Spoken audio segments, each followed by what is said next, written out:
whenever there's a problem and whenever there's an opportunity, it's never the what, it's always who. So who in your world can be your partner, because 25 to 50% of a watermelon is better than 100% of a grape. And so he's like, you have the lead flow, the partnerships, the ecosystem to bring deals into an acquisition model. From cornfields to high-rises, office to industrial, houses to hotels, and every other asset class in real estate, we cover the people, the projects, and the profit.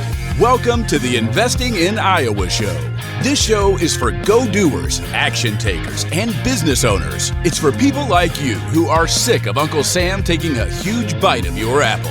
If you're looking to get ahead of what's taking place in Iowa, learn who is doing what, and how you can get in on the action, you're in the right place. Hosted by Neil Timmins, an Iowa native who has been involved in over $300 million in real estate right here in Iowa. Recording in studio from West Des Moines. Here's your host, Neil Timmins. I've got Junior Ibarra here in the studio. Junior, welcome to the show. Thank you for inviting me. I'm excited to do this. I'm excited to be here. Say, for the audience's sake, who are you? Where are you from? What do you do? Yeah. So full name's Jorge Guadalupe Ibarra Gonzalez. Everybody calls me Junior, right? Try to say that 10 times over fast. And here from Des Moines, Iowa. Was born in Mexico, yet this has been home since I was 4 years old, and I am a real estate professional, and I have a real estate team that helps here home buyers and home sellers and investors and builders get to that next goal, whatever that is in their real estate journey. How long have you been in real estate? Officially now, 10 years as far as an entrepreneur goes, yet as an investor now for about 12 years. Okay, so you said officially. Talk to me about unofficially. Let's talk about the first year, how you got into real estate, what you might deem unofficial. Yeah. So, I'm a first generation immigrant American. And so my parents really wanted me to pursue kind of what they foresaw as the American dream, which is go to school, go to university, get a job. And so I really wanted to pay homage to and honor them, and did that. And so I really focused on school for most of my life and was able to get an academic scholarship to Iowa State because I excelled at math and science. And I had to choose a STEM related field. So I became an engineer based on that scholarship. And so I worked as an engineer. It was my first job out of college. It's kind of how it all started. And then out of college, I started actually reading books I wanted to read versus what was assigned to me. And I came across, like many other probably investors, is Rich Dad, Poor Dad, right? Yep. And Richest Man in Babylon, How to Win Friends and Influence People, a lot of that. And I saw one of the most common denominators to building wealth in this world is real estate. And so the analytical side of me, the engineer in me, said, well, why fight that? Just follow what works, right? And so I started buying real estate while I was still an engineer, when all my other engineering colleagues were out there buying the biggest house they could buy or the biggest car they could buy. I grew up with very little, with immigrant parents working 2-3 jobs their whole life to put food on the table. I said I didn't need any of that. And so the book said, buy real estate. And, don't wait to buy real estate, and wait. And so I actually own 3 properties, investment properties, even before I moved out of my first apartment. Incredible. What year was that? That was around 2012. Around 2012. Tremendous buys could have been had in 2012, but it was a scary time. I'm wondering mentally how you excelled through that, because a bunch of people sat in the sidelines and did nothing. And it felt like the world was coming to an end in kind of the 08 even forward. Yeah, we caught the last tail end of the foreclosure crisis, at least here in Des Moines, Iowa, because foreclosures were for sale on the open MLS up and down the street. Obviously, it didn't hit as hard as maybe the West Coast or East Coast. I didn't know what I didn't know back then. I just knew that these are foreclosures. And I wanted to find a mentor to help. The book said always, like every book had mentors and advisors. And I'm like, well, I want one. And so I was, in my philosophy was, I went to Craigslist back then, like what now is like more like Facebook Marketplace. Sure. And I just made an assumption that anyone who listed multiple houses for rent or multiple houses for sale on Craigslist was an investor. And so I just emailed over 100 different people on Craigslist and tell them I wanted to talk to them and talk about real estate. out of like over the 100 emails I sent on Craigslist, 6 of them responded to me. And on those, I asked them out for a coffee to see if I could pick their brain.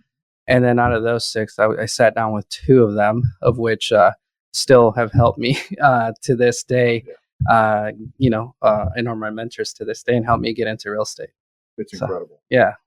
So fast forward, you started buying properties in 2012, and then sooner or later that morphed into a career as an agent. Yeah. Talk to me about that. Yeah. So right around 2013, I had already bought some properties. I can't remember if we had 2 or 3 by that time. But I just fell in love with the real estate aspect of like, oh, this is just math, right? And so one of the things that one of my mentor's sons at that time, we had bought 2 properties from him, and I asked him, I'm like, man, you're not that much older than me. How many houses do you own? And he's like, like 26. And I'm like, how the heck do you own 26 being under 30?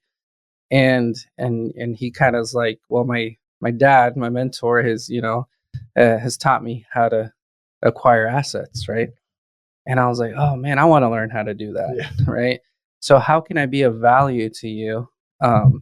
And I told him I'll work for free for you, nights, weekends, when I'm not traveling as an engineer. So this was still about 2012. And I just want to learn how you do this real estate thing, like how you're acquiring this much so quickly, 2 to 3 a month, right? And he did. I was like, the value I can provide to you is I have contract. Like I grew up with my dad, who's very handy, and he did a lot of side jobs growing up when he wasn't working, and I would tag along with him. And so I knew a lot of contractors through my dad's ecosystem. I was like, I can bring you contractors that could help you on your project. So that's kind of what I started doing. I started being a project manager for his team, nights and weekends. He just gave me like one project, and he gave me like a flat fee, project management fee. And he said, wow, you're connecting us to a lot of people. Why don't you just come work for us? And I was like, well, what does that mean? Right? Yeah, right. And he said, well, here's what we can pay you to be a project manager. And I'm like, wow, that's like 1/5 of what I'm used to making as an engineer, Yeah. So why would I leave one job to go to another job? And then that's when I kind of heard the first time, like, you work to learn, not to earn when you're young. We're going to teach you how to immerse yourself in this real estate ecosystem. And I was like, wow. And so I approached my dad and I said, Dad, I want to quit engineering, because in my culture, it's a tradition that we get the blessing of our parents before we make any kind of big life decision move. And I said, I want to quit engineering and go work for these guys for this pay. And he's like, what? Why? And I'm like, they're doing things at a different level. They think differently. It's like the Rich Dad, Poor Dad, like book happening in reality. Right. And so I didn't get his blessing for some time. Yet I finally convinced him, because I stayed at my engineering role when he didn't give me his blessing. And I went back to him 6 months later. And I had seen a lot of other engineers being let go because there was always corporate turnover, right? New management. The older engineers that have been there 15, 20, 25 years would get let go. Us younger engineers would get the work for less pay. Less pay, right? Yeah. You turn over the expensive ones. Yep. And we get our 3% bump every year. And so I was like, I don't know if I want to be that person 20 to 25 years from now, because I felt bad for them, because they had kids in high school and college. And unless they wanted, we were in such a niche engineering field, oil and gas, unless they wanted to move to like Austin or El Segundo, California, or Alaska, they were taking huge pay cuts to continue to live here in Des Moines. And so I went back to my dad and I said, hey, Dad, remember when you were an engineer and a college professor in Mexico, yet you gave all that up because I was born, your firstborn, and you knew that there was no climbing the ladder of success in Mexico, and you came to Iowa to go work for meat packing plants, slaughterhouses, chicken farms, to put our family on that path. So I'm not going to that extreme. I'm not going to quit engineering to go make soccer balls for a living in China.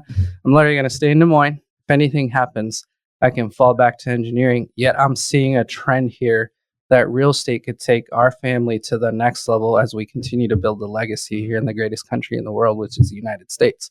And he says, you got me, son, you have my blessing. And so that's when I quit engineering right around 2013 to go work for these guys as a full-time project manager. And that's how I got immersed myself fully in that before I started the Team IRG company, which was in 2014. So as a project manager, you're running projects. They're fixing and flipping, or they're portfolioing the homes to keep them. And you got to keep contractors moving. You got a budget you got to work on, and time's always against you. Right? Yeah, absolutely. You got to move quick to get through these things because time is money. Yeah. And there's the next project probably waiting for you to start as soon as you finish this one. Yeah, absolutely. I learned those time management skills and organizational skills from a real estate perspective, right? And so I learned quickly, like everything had a system which adhered to the engineer in me. Like we'd go in and within like 15 minutes, we'd know what the material scope was, right? Because we had a checklist and it's like contractor next to me. Okay, how many sheets of sheetrock, right? How many boxes of flooring, right? Because what I also noticed that this team did is everything looked the same. Right. And everything was ordered from the same company. And so it was just like check, quantity. Take a picture with my phone, scan it, send it over to the warehouse company. They would deliver it. And I just make sure that everything that was checked off was delivered. And then off they go to actually do the work. Now, you couldn't get away with that in new construction going down the line and making them all look the same. But in the resale world, right, you're buying these homes that are 20 to 100 years old. You don't buy enough in one neighborhood to where it's a problem that they all look the same. If you're a house flipper, execute the burst strategy, or do double closings and are in need of money, Little Guy Loans is your go-to lender here in the Des Moines area. Time is money. Loan approvals in 24 hours. Closings in 5 days. Little Guy Loans was founded by Neil Timmins, an investor just like you. Since he has been in over 10,000 homes in Des Moines, there's never an appraisal. Houses, multifamily, and commercial property loans up to $1 million. Check out www.littleguyloans.com. Yeah, exactly. And they're not right next to each other, right? So that's what I learned to do. And we did 60 properties in 1 year.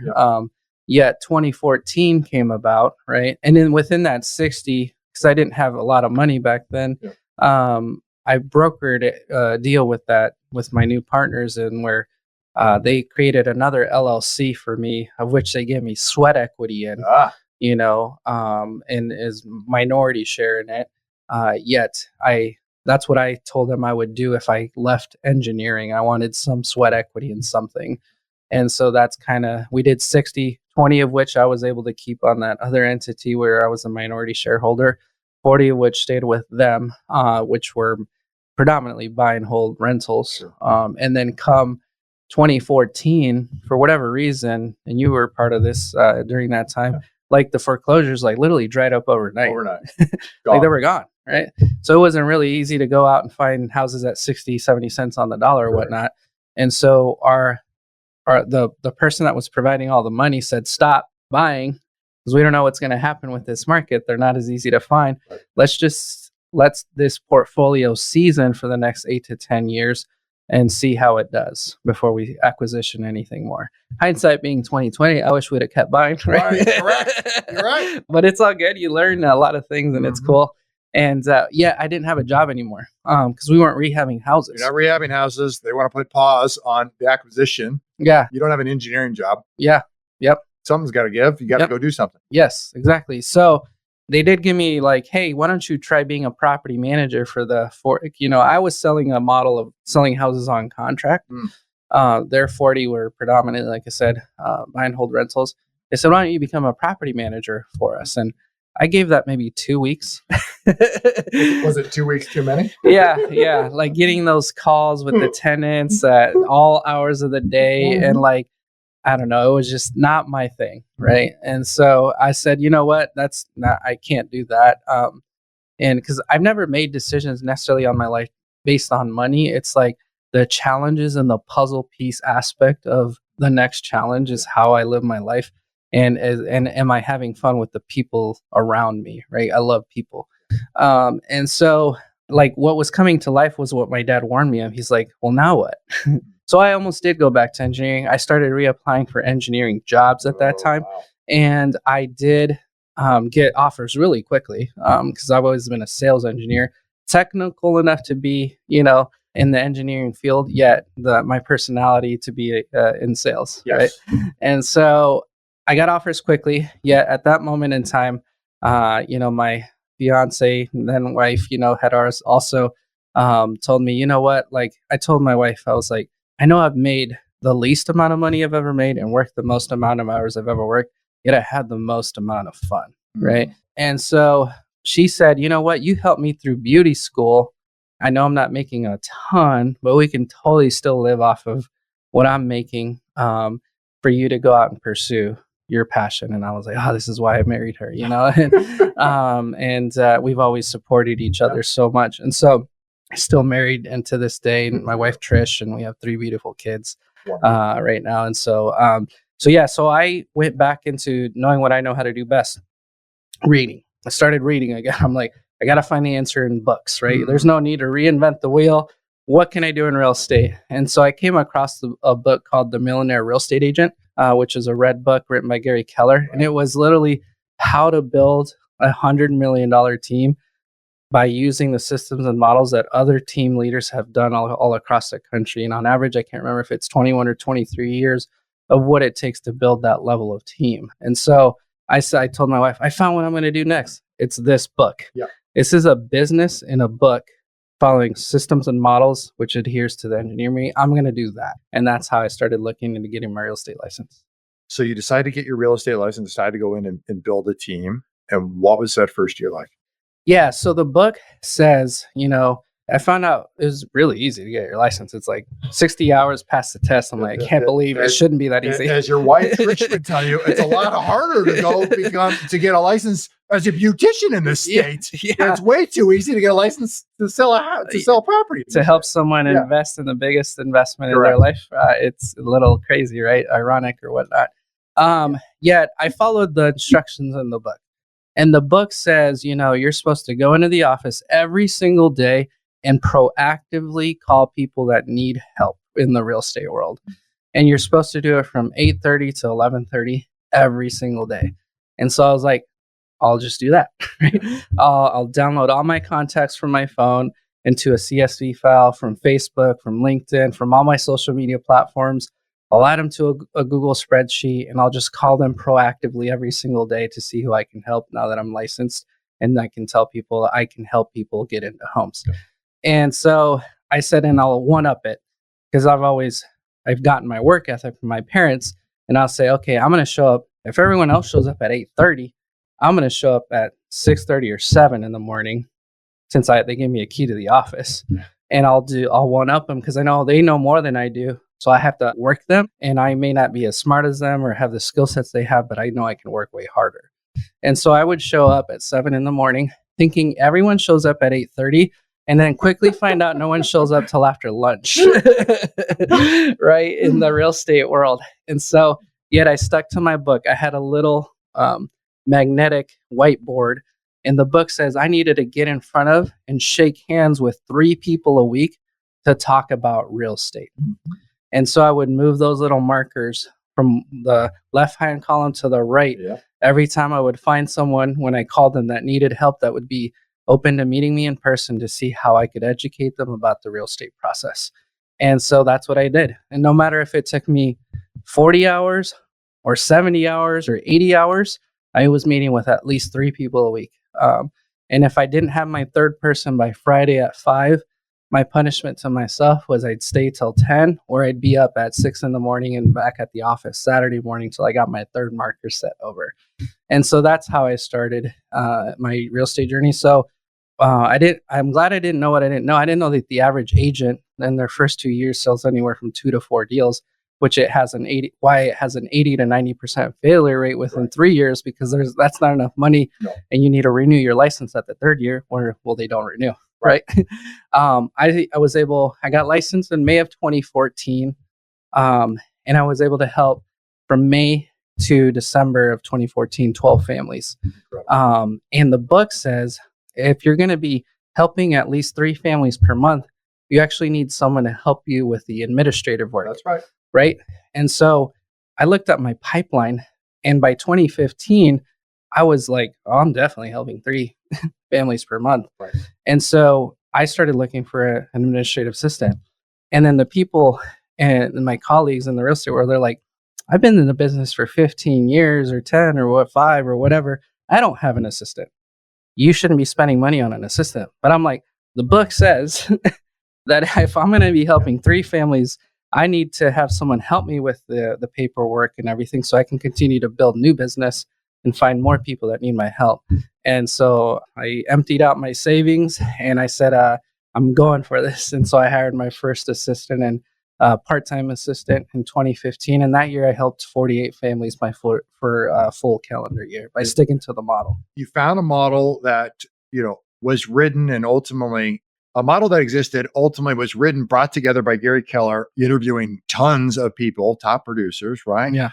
Team leaders in his organization, put a model together to share with the world. And all you simply did was follow the model. Yeah. Yep. Right. Yep. I don't mean to oversimplify because Yeah. I'm aware of the work that goes into that level of accomplishment. Yeah. But you followed a model that was there. Yeah. Yeah. I mean, yeah, I followed the model. Yes, you're right. The 80 to 100 hour weeks, Yeah. right? Like in the beginning to be able to do that. And so I just kept following the model. Like in 2015, I think I helped like over 80 families, with one person helping me. And then I wanted to continue to partner with Ryan, who was my engineering partner who I had met back in 2010, who I had bought those first 3 properties with, because we had teamed up to acquisition them. Yeah. Because we knew we wanted to do real estate. Both of us had very little money and very little experience. Yet we were already partners at the engineering firm. We were the yin and yang. I'm the one that always says, here's the vision, 1 to 10. And he's the one that says, well, Junior, yeah, we can do that. But you forgot steps 4, 5, and 6 and the tools and systems in steps 4, 5, and 6 to actually get to 10. Yeah. And so he was always my business partner, and to this day is my business partner.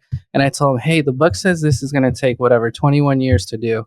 I think if we truly team up, like we can do it in half the amount of time, right? Maybe 12 or whatever. And so it took me 2 years to send him a bunch of selfies of me closing deals, right, with my clients and showing them the checks and stuff and saying, hey, this model works, this book works, to where he came on board in 2016. And that's where we truly started growing. Yeah, because he was still engineering, he's still at the firm. Up until you convinced him in 2016. Yeah, he's way more conservative than I am, right? Yeah. And so I can't believe he actually made the leap. And I always ask him why he actually made the leap. And he's like, you know what? I wanted to live a life of what I did versus what if, right? Yeah. What might have been. And so I was like, super cool. And we haven't looked back since. So that's when we really, really started growing in 2016.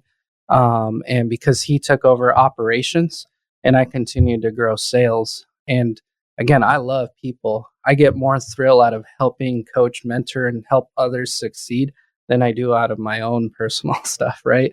And so that's the true reason I think I wanted to create a certain culture within the team of people helping others, just because you're the only you in the world. I'm the only me. We each have unique superpowers. And so us sharing and collaborating our superpowers just makes that much stronger of a team. Well, Zig Ziglar said, if you can get what you want as long as you help enough other people get what they want. Yes. And you're heavily focused on that team. What does it look like today? Yeah. So fast forward from 2016 to 2024, 8 years, and there's 30 of us on the team, right? Wow. So we have 17 on the sales side, and then the remaining are we have client care coordinators that take care of our inbound calls, because we have a lot of leads coming in through our system, because all business boils down to is marketing, sales, and service. And so we took away the 80% of the activities that don't make a sales agent money, so that they can focus on the 20% of activities that do. So we took off all the marketing, we took out all the service, so that they can just focus on sales. So we have a listing coordinator, marketing coordinator, transaction coordinators, client care coordinators, inside sales agents. We have an in-house handyman. We have an in-house cash offer partner. And so we have an in-house runner. So no one picks up signs, picks up lock boxes, picks up checks, none of that. And we have everything built out internally so that we can help our partners, our agent partners, succeed at a higher level. Yeah, absolutely incredible. What kind of volume are you guys doing? Yeah, so we help about over 300 families per year here in the Des Moines metro area. And on the path we're climbing that. Our goal is to continue to do more. That's incredible. Yeah. Talk to me about the investing side. So talked heavily about the brokerage side, building out a tremendous business, but you didn't stop buying property either. Yeah. Yes and no. So we kept buying, I think I can't remember what we got to, maybe like 7 or 8. And then when we were like really super deep in building the team, we stopped buying because we were just head down, working, coaching, mentoring, building systems, adding talent, adding leverage. And so Ryan and I stopped buying for some time. And I had another like a new mentor that came into our lives. And don't get me wrong, we were maybe like still buying maybe one a year or two, but not to the level that maybe we should have been or whatnot. So one of my mentors said, Junior, why did you get started in real estate? I was like, investing. He's like, so now you have this team and this ecosystem that literally is getting you into 300 plus doors a year, and you're only buying one house a year. And he's like, here's the hierarchy of real estate. He drew me an upside down triangle. Mm-hmm. And he said at the top is you should be asking yourself, should I buy it? Because that makes you money for the rest of your life. Or other, and all you're doing is being a solution provider. And at the bottom is, should I list it? Because you make a real estate tip. Or whatever the commission is. Right. The least, I love that. Real estate tip. Yeah, the least amount of money in the whole transaction in that hierarchy. Yeah.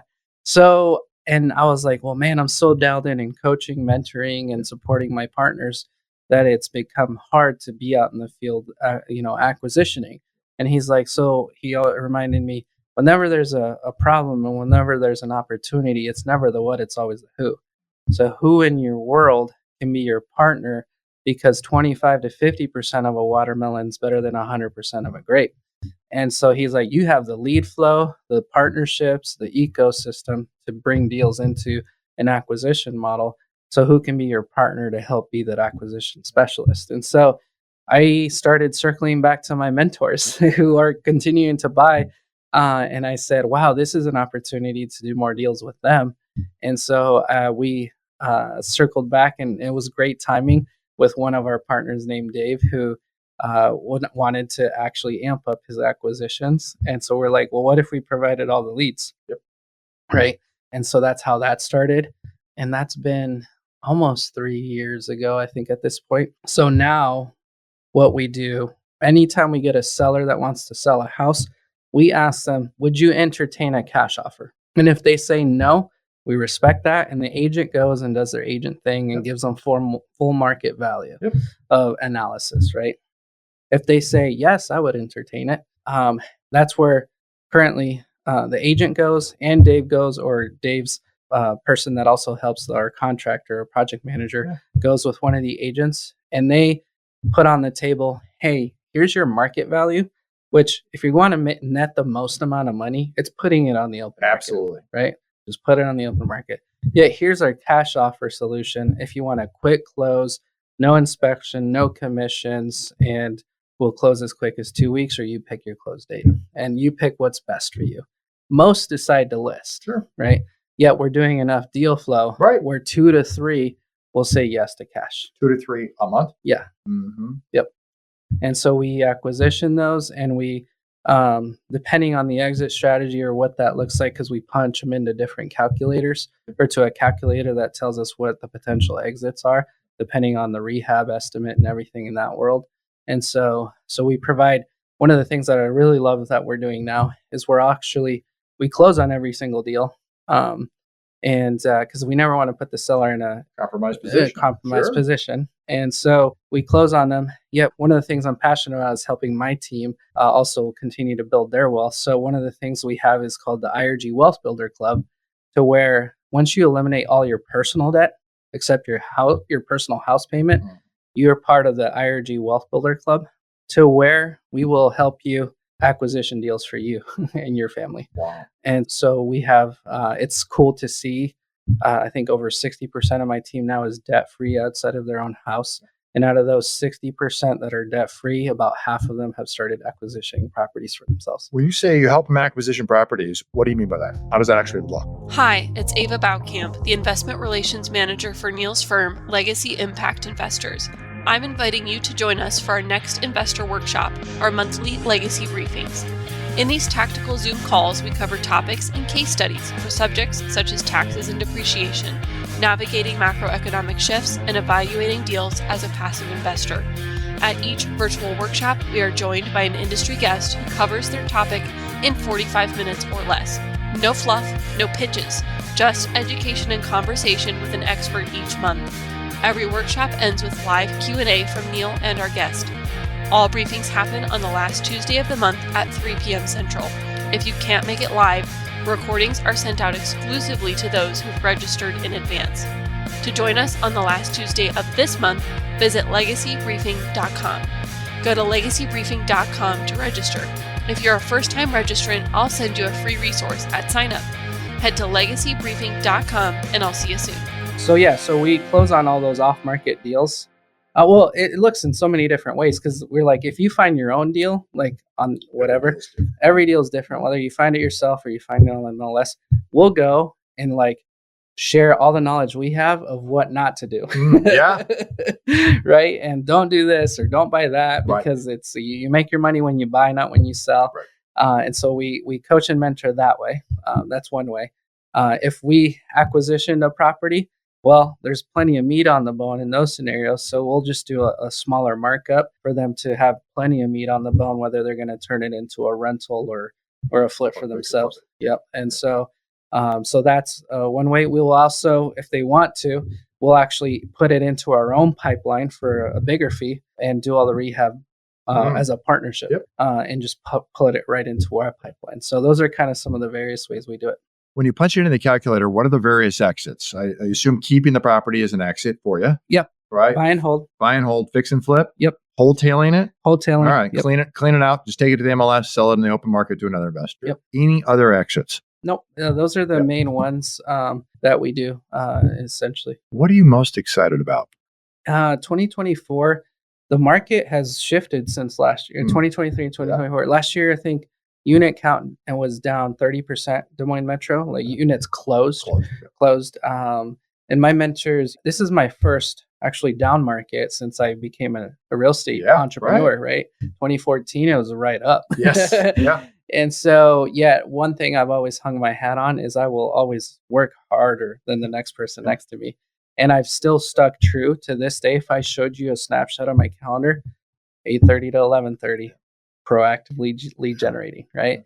Alongside my teammates. And so we have realized that actually is an outlier in this market and people notice that. So we're doing really well in a market where a lot of agents and lenders are out there getting jobs. And so work works, right? That's one of my hashtags, work works. And so we continue to show up and provide value and education to the consumers and our client base and our community that need that level of value and education to move on to the next phase of their real estate life. So I'm excited to continue to put in that work. In the network circles that I'm in, they say, there's probably a whole nother year of this, like we're doing more work to do the same amount of business, right? In this market. Correct. And so before we see another 10-year cycle, only God knows what the reality of all it is. Just I'm excited that we're taking market share. Yeah, the market was down 30%. We were only down 7%, right? So that's us beating the market by 23%, right? And so my mentors have told me that during shifts in the market, just beat the market, and that's you taking market share so that when the next up waves, you'll have more business than what you know what to do with, and you'll see more success for those people that are riding the wave with you. I'm of the opinion that there is an immigrant advantage that exists in this country, that people come from different places. They have a different viewpoint of where they come from and what this country offers.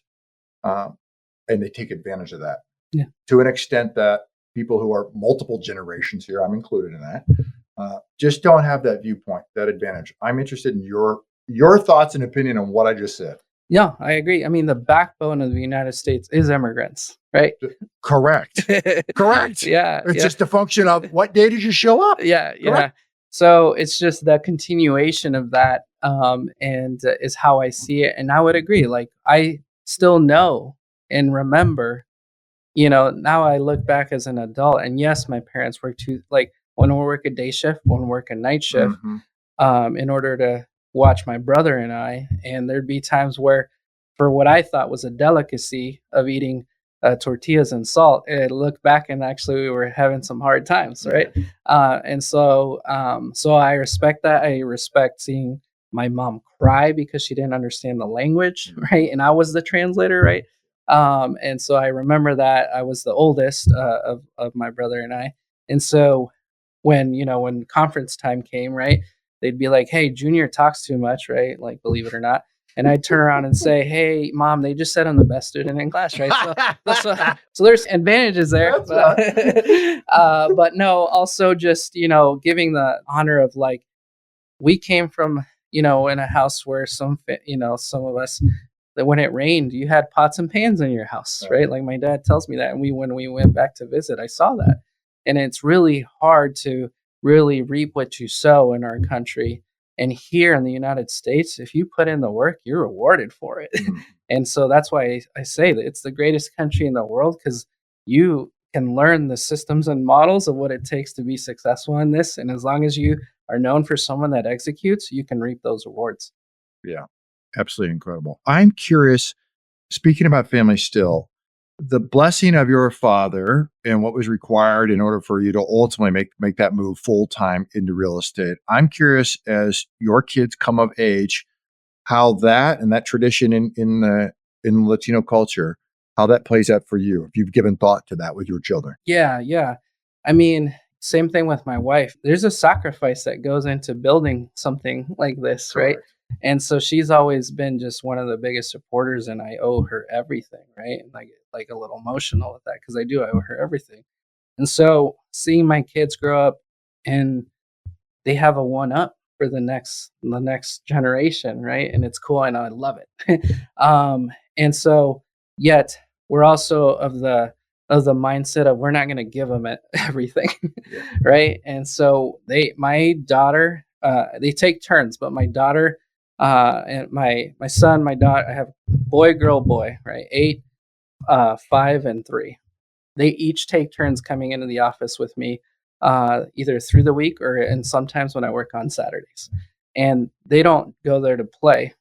They go there to work. So I give them stuff to do, just like my dad did to me when he was working side jobs. And I pay them for it. And I want them to know that that's what it takes. And they don't get paid to be part of our household and do the chores that they do at home. They get paid to do work that requires work, where just like in real life.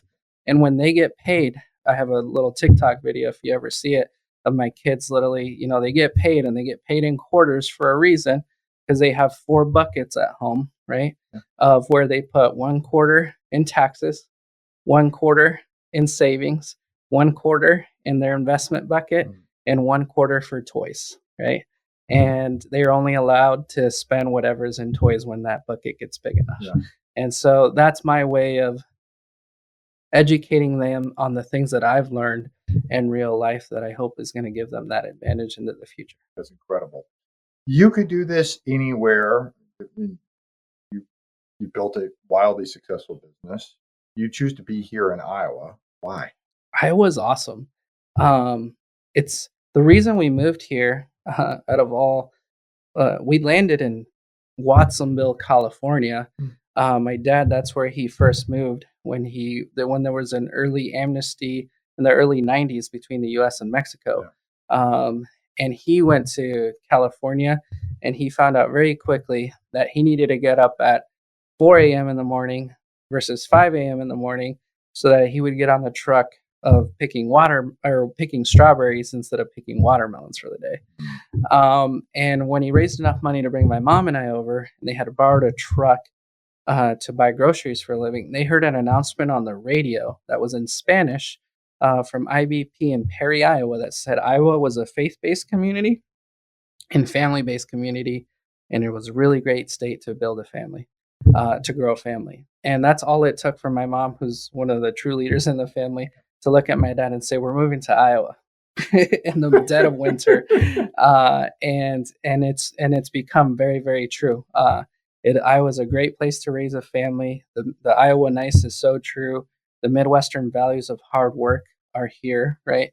It's funny to see, like, at a 4-way stop is like, you go, no, you go, versus, I've traveled all over the country, and all over the U.S. and then all over North and South America, and it's not like that everywhere else. So that obviously we're always in the top 5 for wealthiest cities in America, right? When it comes to the average cost of living, and versus average household income. And so one of my mentors has always said, I love living here so that my cost to live is low and I can travel the world. And I was like, oh, awesome. I want to do the same thing. Junior, you ready for the final 3 questions? Yeah. If you had one piece of advice for your 20-year-old self, what would it be? If I had one piece of advice for my 20-year-old self, it would be to, continue to do the right thing because it's the right thing to do. And always remember that work does work. And so just continue to put the values of faith, family, then business in that order, and everything will work itself out. 2 books that changed your life. Yeah. How to Win Friends and Influence People. I still read that once a year to this day. And definitely Rich Dad Poor Dad. If you were cast away on an island for a year, you could only get 3 pieces of data about your business each and every month. 3 pieces of what? Of data. Oh, okay. What 3 things must you know every month to know how your business is running? Oh, okay. In my business, it'd be number of conversations had every single day, number of appointments held, and number of exclusive agencies signed. That's how I'm going to know it. It's not even the number of closings. It's the activities that lead to those results. That's what I would need to know. The activities drive the outcome. Yes. I've asked lots of questions, and I know we could talk for days on end, but we won't. What's one question that I did not ask, but I should have asked? One question that's a great question because I always ask that question. It was the first time someone asked me that. I would say, what do you foresee happening here in Des Moines Metro over the next 20 years? Oh, excellent. I love that. Let's do it. All right. So what do I foresee happening in the next 20 years? That is a great question. That is a great. No, it's cool to kind of see. Like, I was actually in Austin, Texas, and one of my mentors, Mark King, who's part of the KW World, said he's familiar with the Midwest because he did sales in Kansas City and is familiar with different, brokerages and whatnot. And so he said, Junior, do you know what the average price point was of Austin, 15 years ago? And I was like, I don't know, like 400. And he's like, no, less. Okay, 300. He's like, it was like 265. And then he's like, okay, cool. And then he said, what do you think it is now? And I don't know much about Austin. I don't know, 500-600. He's like, yeah, it's about 675. I was like, okay. He's like, so that's what's going to happen in Des Moines 20 years from now. Your average price point is what right now? And it's about 275, 285, right? Depending on where you're at. And he's like, 20 years. He's like, you guys are blowing up. You're just now getting access to Top Golf and all these big name brands like FAMGA, right? Facebook, Amazon, Microsoft, Google, and Apple. The acronym FAMGA, some of the biggest companies in the world are just now anchoring in Des Moines. So that's what's going to happen to you. That's what happened to us 15 years ago. So you're just becoming Austin, you're just early stages of it. So your average price point will go from whatever, 265, 275. In the next 15, 20 years will be above 600. So this is why you should go back. He's the same one that told me, why aren't you acquisitioning anymore? Don't wait to buy real estate, buy real estate. Junior, it's been a great conversation. For people who want to find you, they want to follow you, they want to connect with you, where can they go? What should they do? Yeah, you can follow me personally. All my handles are Jorge, so JORGE _Junior, JUNIOR _Ibarra. It's just IBARRA. So whether you find me on Facebook, LinkedIn, or Instagram or TikTok, those are all my handles. And I post a lot of content. And I always tell everyone, feel free to even take my content and make it your own, because that's all I'm doing too, right? And I have a lot of fun. Obviously, I put my own personality and spin to all that. So feel free to reach out to me if I can be of value in any which way. I love meeting people, whether it's through Zoom, phone call, or in person. Would be more than happy to have coffee with anyone out there that wants to do that. Like I said, I just love networking and meeting new people. And then in regards to my team, you can look us up at Team IRGKW. That's our handle for everything on Facebook and Instagram or TikTok. Links below in the show notes for everybody. Junior, appreciate being here. Awesome. This was fun. Super cool. Yeah. Thanks for listening. If you're enjoying the show, may I ask a favor of you? Naturally, subscribe so you never miss an episode. But would you rate and leave an honest written review on Apple Podcasts? It does a lot for us here at the show, and I appreciate reading your thoughts. Great guests make for a great show. If you know of another Iowan who would be a great guest, or you yourself have interest in being a guest, well, get on our radar. Visit Investing in Iowa to fill out an application or recommend a guest. And if you want to connect with me one-on-one, go to LegacyImpactInvestors.com. Click on the Invest With Us button in the top right corner, and there you can pick a time for the two of us to get on the calendar and connect. Until next time, keep investing in Iowa.